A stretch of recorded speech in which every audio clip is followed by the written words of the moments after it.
ఏంటన్నా స్టైలా? నువ్వు స్టైల్ అనుకుంటావు కానీ నేను చూస్తుంటే అందరికి స్మైల్ వస్తుందన్న.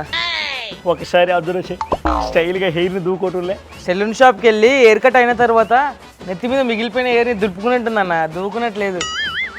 ఈ మధ్య దూవడం అంటే ఒకటి గుర్తొచ్చిందిరా. దువ్వడ గుర్తొచ్చాడన్నా? కాదురా, వాడు దూవడం వేరు, నేను దూవడం వేరు. ఈ మధ్య దూవుతుంటే హెయిర్ ఫాల్ అయిపోతా ఉందిరా.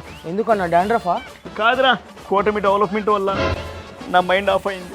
తర్వాత డాండ్రఫ్ వచ్చింది, నా పార్టీ స్లోగా డౌన్ఫాల్ అయింది, తర్వాత నా హెయిర్ ఫాల్ అయింది. అన్న బంతిపూలు బడ్జెట్ ఎంత అయిందో? సజ్జలకి ఎంత ఇచ్చావు? వాడు ఎంత నొక్కాడో. రేయ్, సజ్జలా నొక్కేస్తున్నాననే వేరే విధంగా ప్లాన్ చేశా. ఒకసారి అటు చూడు, అదేం పోతా ఉంది? శవం. అక్కడ శవం, అక్కడ మిగిలిన పూలతో ఇక్కడ శుభం. Shame to shame. సేమ్ కాదన్న, శవం దగ్గర కూడా స్కామ్. కనీసం పూలు కూడా వదలలేదన్నా.